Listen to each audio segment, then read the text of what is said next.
Les habla Gabriel Fernández, se encuentra Nico Moggia en los controles, Lautaro Fernández Selen en la producción, y ya le damos la bienvenida a Ángel Fareta. ¿Qué tal, Ángel? Gabriel te saluda. ¿Qué tal, Gabriel? ¿Cómo estás?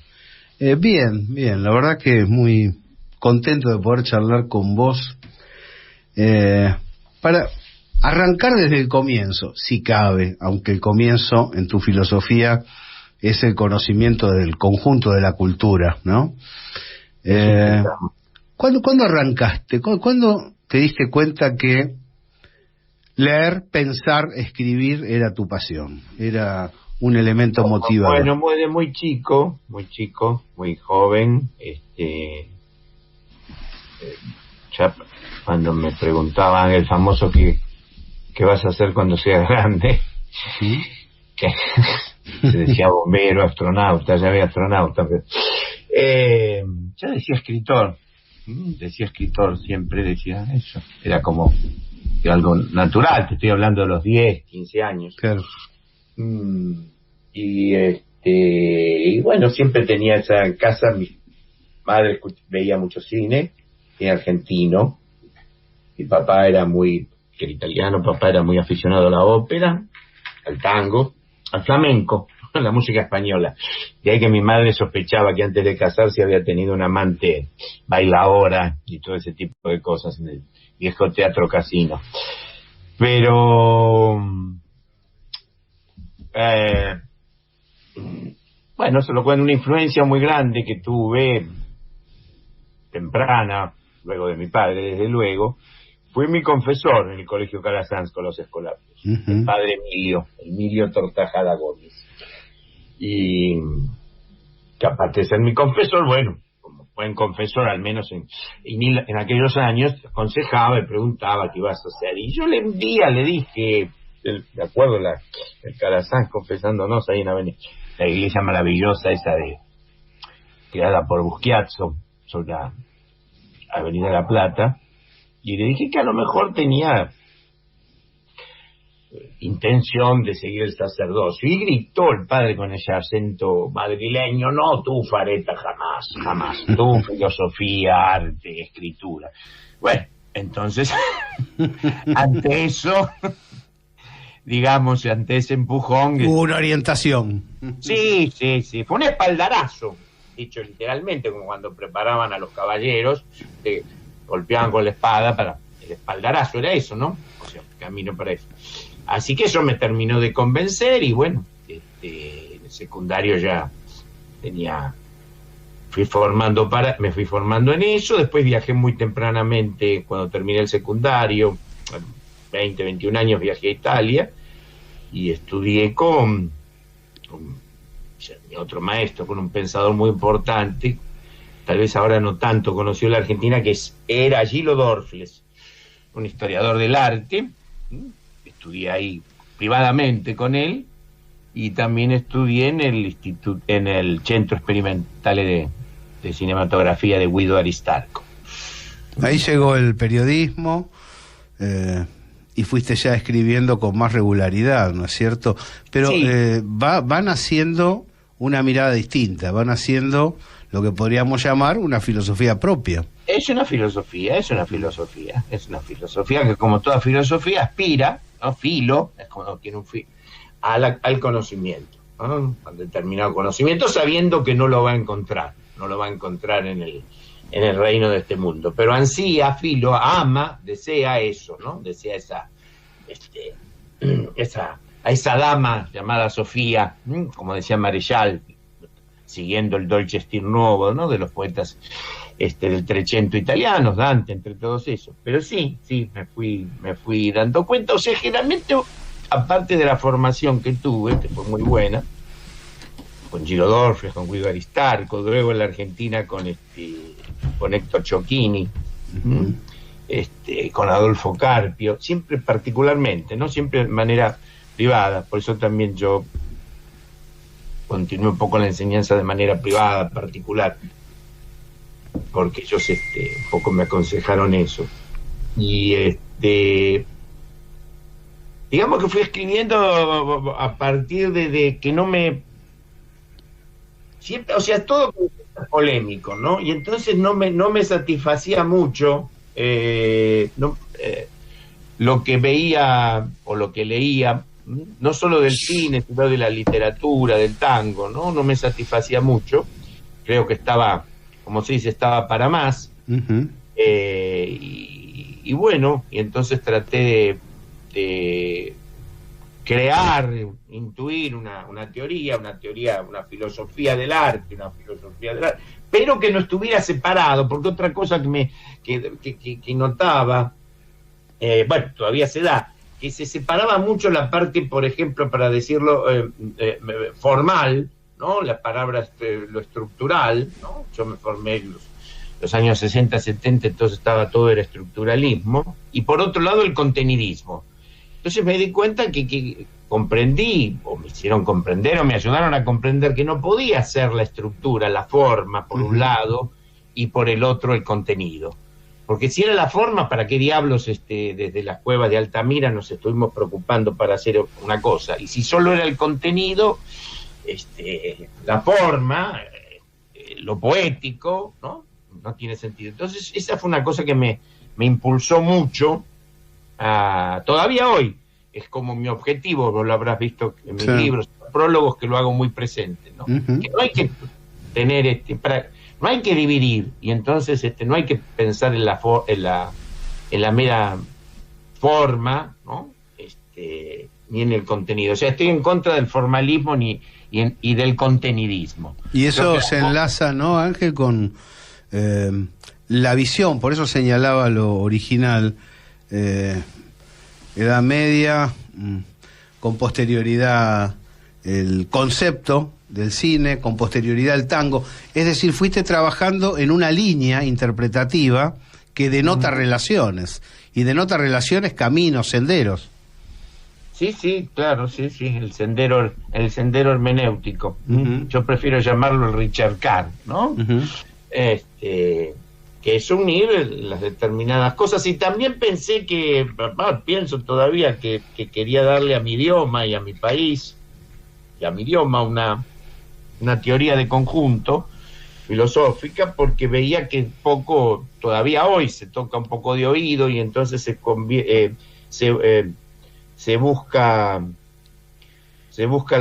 no sé por qué se busca, o sea, se recibe la última novedad parisina, sí, o a veces también no solo parisina, ¿no? Y por qué no podemos tener una propia filosofía, una propia filosofía del arte, un propio pensamiento que esté puesto en nuestro idioma, pero no por una cuestión meramente nacional, no, sino que tenga algo propio, particular, de alguna manera, ¿no? Y uno de los elementos que resaltan es cuando haces referencia al concepto del cine.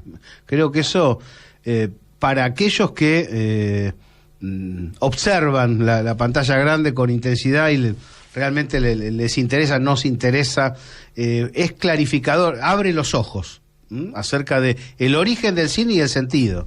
Por supuesto, mi teoría, mi filosofía trata de cubrir todos los puntos. Uh-huh. O sea, es formal, es simbólica, es metafísica, es política, ¿no? Todo es política, uh-huh, ¿no? Es histórica. No quiero separar ninguno de los elementos. Eso es mi ambición desde que escribo. O sea, que ninguno de los elementos, que no vaya lo político por allá, que vaya lo filosófico por allá, que vaya lo histórico, todo eso. O sea, que sea una teoría, o sea, completa. O sea, en cuanto al cine, el por qué nace el cine, a qué se opone al cinematógrafo, y otra cosa fundamental que, bueno, en buena medida creo que lo hemos conseguido, al menos por cierta repercusión de ciertos lectores, sabiendo que lamentablemente mi pensamiento, mi forma de expresar no iba a ser, eso ya lo tenía claro desde que empecé a dar clases. Yo empecé a dar clases también muy tempranamente, ¿no? Hacia el año 77, nada menos. Y ¿cómo es? Que no iba a ser algo muy necesariamente conocido, no porque pusiera vallas en eso, sino porque por la forma de expresarme y de todo eso. Pero al mismo tiempo una cosa que quería, empecé por el cine porque empecé en sentido, en flashback, como se dice en el cine. Empecé por el cine por lo más actual, o por lo más contemporáneo, para ir luego hacia la poesía, hacia la lírica del tango, hacia lo fantástico. Estoy preparando también una teoría del relato, pero del relato literario. Así que hice el camino contrario, ¿no? Pero sobre todo me obsesionaba el cine, primero porque me gustaba el cine, y después porque siendo algo tan extraordinario, y sobre todo el cine clásico de Hollywood, que como argentino, y por mi inclinación religiosa, política, se lo veía como algo que era totalmente lo contrario de lo que yo, es simbólico y no alegórico. O sea, tratar de todo lo que había aprendido y que había enseñado en diferentes campos de la filosofía, sobre todo de lo que se llama el simbolismo tradicional, del cual he sido muy preparado con respecto a eso, y que se viera, sobre todo, trataba de hacer ver que precisamente las películas aparentemente más, ¿cómo puedo decir?, de género, que se llama thriller, melodrama, ahí no es que se ocultaba, sino que era la mejor manera de manifestar determinada política, determinado concepto político, ideológico, filosófico, religioso, de oposición, lo cual es ridículo. Eso no hace falta leer a Maquiavelo. Si yo quiero ponerme algo, de alguna manera, ¿no?, con una forma, con una estructura, con un poder, ¿voy a declarar mis intenciones? Desde luego que no. Y el cine clásico de Hollywood, siendo una polémica diferencial creada por inmigrantes, una alianza entre judíos y católicos, obviamente no iba a declarar sus designios. ¿Se entiende esto? Me parece. Está claro, y además insertás otra polémica ahí que me parece muy interesante, que es la revalorización del héroe, la nueva lectura del rol del individuo que pelea. Exactamente. El cine clásico de Hollywood, o sea, ya su creador, Griffith, recordemos que Griffith era un sureño, o sea, alguien que había perdido la guerra, era un derrotado, hubo una guerra civil. Hay algo similar entre la historia argentina y la historia norteamericana, o sea que hubo también una guerra civil, hubo dos bandos y todo eso, pero Griffith venía del bando derrotado. Una cosa, ¿cómo comienza el concepto de cine? El cine norteamericano no es yankee, el cine norteamericano es Dixie, lo cual es poner el huevo de Colón, porque también son Dixie, son sureños que el jazz, el blues, el rock, Truman Capote, la Coca-Cola, el Bourbon, Tennessee Williams, o sea, casi todo el arte creado en Estados Unidos, Mark Twain, Edgar Allan Poe, o sea, es todo, no es yankee, es Dixie. Entonces mucha gente piensa, tiene un antinorteamericanismo, en vez de político, sino así medio difuso, piensa que todo ahí es equivocado, todo es errado, y no entienden que dentro de la historia norteamericana hay también internas diferenciales. Y una de esas internas diferenciales culturales, políticas, con un gran predominio político, es el cine clásico de Hollywood. Recomendamos especialmente el concepto del cine entre los varios libros, y de allí surgen figuras muy significativas, muy importantes, ¿no? Ahí estaba mostrando Hitchcock. ¿Quién es Hitchcock para vos? Es el más grande artista del siglo XX. Bien. El más grande. ¿Por qué? Porque lo incluye todo. Porque lo incluye absolutamente todo. Es el más grande artista católico desde Dante Alighieri. Porque tiene una cosa, a ver, todos los artistas, digamos, a partir de la modernidad, a partir de la revolución industrial, la intermediación jerarquizada anterior pasa a volverse una intermediación dejerarquizada, es lo que se llama mercado. ¿Qué quiere decir? Dante podía tener sus problemas políticos entre güelfos o gibelinos, pero cada vez que escribía un endecasílabo todo el mundo estaba de acuerdo. Esto es, que hasta la revolución industrial, la toma del poder por la burguesía liberal, a partir de Inglaterra y demás, todo artista, todo pensador estaba en un mundo ordenado. O sea, ¿qué quiere decir? Lo que producía y su público tenía una relación totalmente armónica. O sea, que el Estado, el mecenas, el que sostenía al artista y el público estaba en una comunidad de ideas. Y esto a partir de la modernidad no es así. A partir de la modernidad no hay un público que está, ¿cómo puedo decir?, que participa de la visión del mundo del propio artista. Eso se quebró totalmente. Eso está reemplazado por el mercado. Entonces es cuántas copias vende, cuántos libros vende, la editorial, lo que fue. Y Hitchcock precisamente es alguien que, trabajando dentro de eso, trabajando con ese material, pero sostenido por los grandes estudios de Hollywood, puede hacer eso. Es la primera vez, aunque ya esto tiene 200 años, pero después de miles de años, el artista en la modernidad es aquel, o sea, de hace 200 años, de la Revolución Industrial, que no cuenta con una comunidad de ideas, en el cual se estaba totalmente de acuerdo. Doy este ejemplo, si me permitís. En Atenas, 500 años antes de Cristo, uno salía, qué sé yo, la gente de Atenas salía de ver Edipo Rey o Antígona, volvía a la casa, tomaba un vino y decía, el mundo es así. O sea, estaban de acuerdo, eso era así. En la España del siglo de oro, del barroco, qué sé yo, los madrileños iban a ver La vida es sueño, volvían a la casa, se tomaban un chato de manzanilla, hacían el mondongo, o la cosa, el mundo es así. A partir de la Revolución Industrial, esto no es así. Uno sale de ver, qué sé yo, El Padrino, o Psycho, de Hitchcock, o la Sombra de una duda, o Vértigo, y no sale del cine o termina de ver la película y dice que el mundo es así. Al contrario, no hay una comunidad de ideas, hay un divorcio, una separación.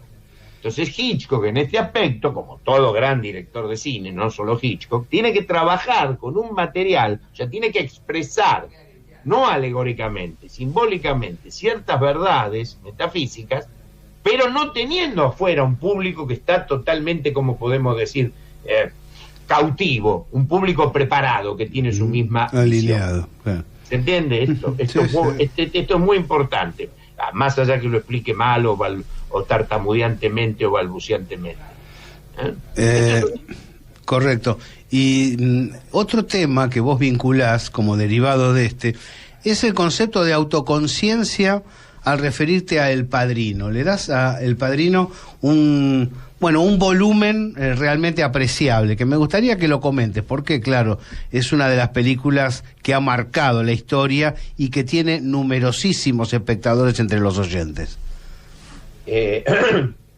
Nosotros definimos la autoconciencia como el saber que se sabe y el saber qué se sabe. Todo arte, toda forma de pensamiento en un determinado momento tiene que poner el guante al revés. O sea, tiene que entrar, para llegar al comedor tiene que pasar por la cocina. Tiene que poner, digamos, ¿cómo puedo decir? Desarmar y volver a armar el funcionamiento de un arte anterior, ¿no?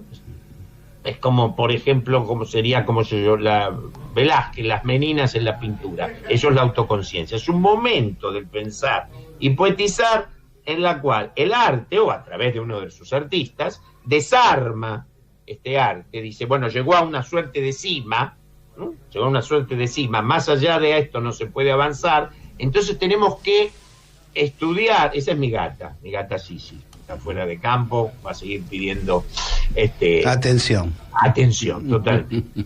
Entonces es un momento de pensar y poetizar donde dice, más allá en cuanto avance, ¿no? Por el avance en sí mismo, por la avidez de novedades, no, es un momento en el cual hay que desarmar, ¿no? Desarmar casi a la vista, ¿no? Lo que se ha hecho y volverlo a reordenar de otra manera. Eso en cuanto a la parte formal. En cuanto a la parte de lo demás, es porque es un film, una saga, por cierto, de 3 films, donde se pone más, podríamos decir, más en evidencia, ¿no? es lo que el cine precisamente quería expresar, ¿no? El cine quería expresar políticamente, quiero decir, es una historia política del poder, ¿no? Y de dos concepciones del poder totalmente distintas, ¿no? Porque este es el tema, ¿no? Porque frente al poder, a un poder, o una cosa es eso, se pone uno pacifista, humanista, la palomita de la paz y todo el mundo, todo eso, o reconoce que tiene enemigos. Yo soy totalmente en eso decisionista, yo soy totalmente en eso schmittiano, ¿no? Todo pensamiento es necesariamente polémico, todo pensamiento tiene un enemigo, no un enemigo particular, sino un enemigo histórico. Esto es así. El que piensa que el país, la cultura, la civilización, el que mantiene una filosofía y piensa que no tiene enemigos, es un pelotudo. Porque por más que vos no quieras tener enemigos, tus enemigos te tienen a vos. Y como decía mi admirado y extrañado Claudio Uriarte, que fue uno de los mejores comentaristas de política internacional que ha dado este país, lamentablemente muerto en circunstancias trágicas, el enemigo siempre nos entiende mejor. ¿Sabes por qué? Porque nos entiende primero. Aire jaurechiano para tu frase. Ángel, antes de seguir, estamos charlando en la gráfica con Ángel Fareta. ¿Cómo puede hacer la gente que está escuchando para adquirir los libros, para comprar tus libros? ¿Dónde puede entrar, puede ingresar, dónde los puede pedir? Bueno, ahí está en muchas librerías, están en muchas librerías de Buenos Aires, de Uruguay también, de Chile, y si no, básicamente entrar en la página, donde a Sala Llena, en la página Sala Llena, dirigida por mi amigo José Luis de Lorenzo, con el cual edito los libros. Ahí en la Sala Llena tienen toda la información de mis seminarios, mis libros, mis críticas, mis textos, todo eso. Ahí en la Sala Llena está la lista de librerías de acá, de Uruguay, de Chile, donde se puede comprar, y se pueden comprar también directamente en la Sala Llena. Pero está un montón de librerías de Buenos Aires. También está en ebook, por ejemplo, el que quiera comprarlo en ebook. Pero todo está centralizado en la página, donde yo también de vez en cuando escribo críticas de estreno de films, en la Sala Llena. Ahí se pueden conseguir todo el tipo de cosas. También tengo un canal de YouTube donde subo mini charlas, conferencias de diferentes temas, gratuitos, digamos, ya que como está la cosa, no solo en la Argentina, sino en el mundo, hay gente que no puede asistir a mis seminarios, no puede pagar no asistir a mis seminarios o comprar mis libros, y entonces hacemos en canal de YouTube charlas, monólogos, apostillas, como lo llamamos nosotros, sobre diferentes temas, para que el que pueda o le interese seguir nuestras teorías, nuestro pensamiento, y no pueda, como muchos me dicen, no comprar libros o pagar el seminario. No sé si fui claro, Gabriel, lo dijo. Así es, muy muy claro. Nosotros recomendamos la adquisición de los libros de Ángel, y hay uno en particular que habíamos leído con mucho gusto en su versión previa, la traducción de La melancolía, la poética del tango argentino como forma lírica de la modernidad. Y esta, la nueva versión, es extraordinaria. La verdad te quiero felicitar porque me encantó la ampliación que han hecho. A ver, para los amigos tangueros, antes de que salgas al aire ya estábamos con Gardel. Para los amigos tangueros, ¿qué le podés contar de la traducción de La melancolía, Ángel? Bueno, es mi libro más completo. Yo, como tengo 70 años, y tal vez empecé a editar libros un poco de manera tardía, me siento de alguna manera en deuda. Entonces en cada libro trato 5 o 6 temas. Como habrás visto, la traducción de La melancolía no se trata solamente sobre el tango, se trata sobre la identidad argentina, se trata de un tema familiarmente muy importante que es lo italiano en la Argentina, pero no en el sentido sainetero, en el sentido costumbrista, un cuadrito de la Boca y todo eso, sino qué carajo significó. Es algo que curiosamente muy pocos se han preocupado, de que es lo italiano en la Argentina. Y también, bueno, una teoría poética que, si se centra en el tango, es una poética en general. Donde brilla Lepera.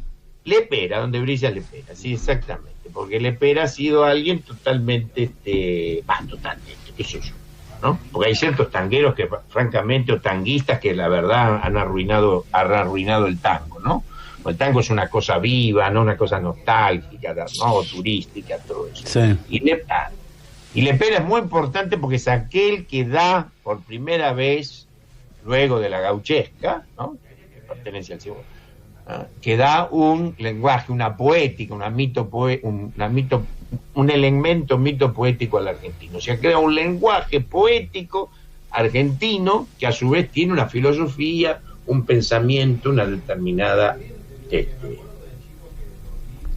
visión. ¿No? Eso para mí es lo más importante que tiene Lepera, ¿no? Que es alguien que le dio voz, ¿no? a lo argentino del siglo XX, a la segunda inmigración europea, ¿no? del siglo, que viene a partir del siglo XX. Hasta ese momento el lenguaje era o el lenguaje gauchesco del siglo XIX o el sainete, el cocoliche. Entonces Lepera, que por cierto era hijo de italianos, crea un lenguaje, obviamente que no puede traducirse, o sea, ser un país bilingüe, pero sí crear un propio castellano, particular, que exprese también una filosofía, ¿no? De alguna manera, ¿no? Creo que los tangos de la poética de Lepera es algo extraordinario. Uno piensa... Perdón, volver para mí es la más grande canción que se ha escrito. Sí, comparto. Sí. En cualquier lenguaje. Totalmente. Creo que conozco bastante de música italiana, de música francesa, de música italiana. Ahora bien, no solo eso, en Volver o en Golondrinas, hay, como podríamos decir, previsiones de lo que es la Argentina, de lo que es todavía la Argentina. A ver, ¿por qué? Bueno, primero vamos a recordar que poeta es vate, viene de vaticinador. El poeta, la poesía tiene un carácter de vaticinador, por eso se llama vate, porque vaticina. Por cierto, Homero no es que fuera necesariamente ciego, esto es, no evidente o carecía de vista, era simbólico. El poeta siempre se lo representa ciego porque mira para adentro, no mira hacia afuera. Entonces, en el caso de Volver, como de Golondrinas, volvió una noche, hay, pero poéticamente, forma poética, amore poético, como se diría en latín, ciertas cosas con respecto a nuestra, a nuestra forma de ser, a nuestra historia, ¿no? A nuestro carácter, a nuestro nomos, que todavía que todavía están en pugna, ¿no? Evidentemente, ¿no? Hay una decadencia de la cultura argentina. ¿Se puede hablar de cultura argentina o tenemos que hablar de una cultura ligada a Europa, con un trayecto? ¿Hay una especie de bajón en este tramo? Sí, pero no argentino, el bajón es Occidente. Completo, claro. Occidente está totalmente, lo que se llama la tradición occidental, la tradición europea, en la cual la Argentina... sí o sí pertenecemos a ella. Esto no es nada cosa. Hay dos países en el continente americano que decidieron ser América, una continuidad europea. Son Estados Unidos y nosotros. Por supuesto que desde el comienzo de 1806, 1810, tomaron dos rumbos distintos. ¿Por qué? Porque importamos las guerras civiles intrarreligiosas europeas a América. O sea, la pugna entre el imperio español o el imperio católico y el imperio protestante inglés se trasladó transatlánticamente. Un campo de batalla es la América del Norte, que es Estados Unidos, y otro campo de batalla es la Argentina. Esto es así. El que no lo quiere entender, o no lo intenta entender, perdón por esto, es que no sabe dónde está parado. Pero hay gente que piensa que la visión norteña, que es como vos la has desplegado en varios de los textos, es progresista o es de izquierda frente a la sureña, ¿no? Da la sensación que el catolicismo es una suerte de émulo del autoritarismo, de la verticalidad. Totalmente. ¿Qué ha pasado ahí, Ángel? Hay dos grandes leyendas negras. Lo que pasa es que solamente una se le ha prestado atención, lo cual me parece muy bien. Una es la leyenda negra antiespañola, anticatólica, y otra es la leyenda negra anti-Hollywood. Claro. Con el correr del tiempo, yo la leyenda negra, te imaginas, yo estudié con padres escolapios españoles, así que imagínate, ¿no? Además conocía bastante de historia, nunca me tragué ese sapo, la leyenda negra antiespañola está creada en las usinas de Londres o Nueva York. Pero después me fui dando cuenta, que los mismos argumentos, falsos argumentos que se esgrimían contra lo español, lo católico, patatín patatán, era cambiando lo que haya que cambiar, los que se esgrimían contra Hollywood clásico. Entonces digo, carajo, acá tiene que haber una relación. ¿Y cuál era la relación? Que tenían un punto de vista en común con respecto a un enemigo en común. Lo que pasa es que, claro, uno se desarrolló internamente dentro de Estados Unidos, ¿ya?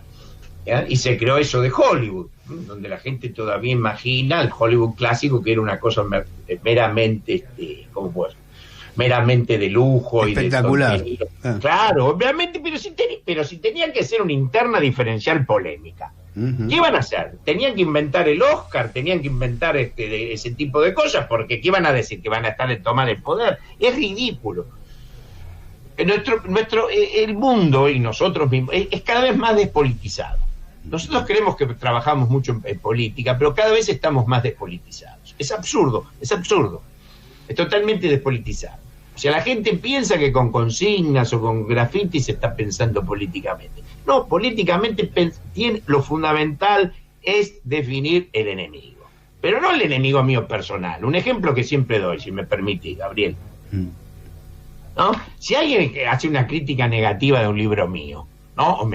Obviamente voy a pensar que es un hijo de puta, un atorrante, pero pues es mi enemigo personal. Pero mi enemigo personal no es mi enemigo político.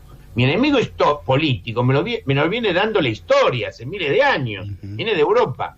¿Se entiende esto? Sí, hay que claro. diferenciar tu enemigo particular, que lo tendrás, de mi enemigo histórico. Sí. Yo no puedo mezclarlos. No nació hace 10 minutos, claramente. ¿Cómo? No nació hace 10 minutos. Esa tensión, claro. Es de siglos, claro. Exacto. Puede ser que a su vez mi enemigo personal, ¿no?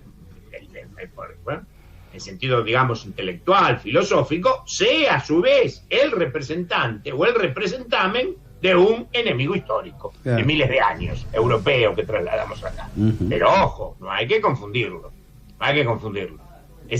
Y eso creo que es una cosa que en el mundo en general, en Occidente en general y en nuestra patria en particular, ha traído y sigue trayendo grandes problemas. Una cosa es la causa personal, la antipatía personal, y otra cosa es históricamente de dónde venimos. Ángel Fareta, te agradezco mucho esta comunicación. ¿Qué no has dicho y querés decir? ¿Qué te quedó en el tintero? ¿Qué me quedó? Me quedaron muchas cosas en el tintero. Dale. Te quiero agradecer todo eso, pero que mi pensamiento, mi trabajo, yo soy un intelectual, un pensador en el sentido orgánico. ¿Qué quiere decir? No soy ocasionalista. Yo no me he dedicado a esto porque no tenía fuerza para cargar bolsas en el puerto, para no sé qué cosa. Yo he trabajado continuamente para que mi lector, el lector, mi compatriota, quien que me quiera leer, tenga una visión de conjunto, armónica, no una cosa por acá y por allá. O sea, que no se me confunda con alguien que se ha ocupado de esto ocasionalmente, como hobby, o porque no tenía otra cosa que hacer, o todo eso. Pero llama la atención observar tanta gente especialista en demasiadas cosas que tiene 1 centímetro de profundidad en las redes opinando de modo tajante, ¿no? Opinando sobre todo de modo tajante como si tuviera una investigación detrás. Totalmente. Y otra cosa que ya lo he dicho en un video, que si se me sostiene, si se me sigue y se dan cuenta que mi pensamiento, mis videos, mis conferencias, no es lo habitual, pero muchos me dicen, maestro, qué gran... Bueno, entonces, sosténganme. Compren los libros, compren los seminarios, porque yo no tengo, digamos, para tener esa dichosa supuesta independencia y todo eso, que eso no existe, de alguna manera. Pero si quieren, de alguna manera, tienen que sostener, hay que sostener a su pensador favorito. Esto. Sí, es como claro, de alguna manera. ¿no? Ángel, gracias por el trabajo, gracias por tus libros y por tus charlas. No, lamento haber si en todo caso me he enfervorizado demasiado. Al contrario, así se habla, así se discute. Te mando un fuerte abrazo desde la gráfica, desde la serie. Gracias.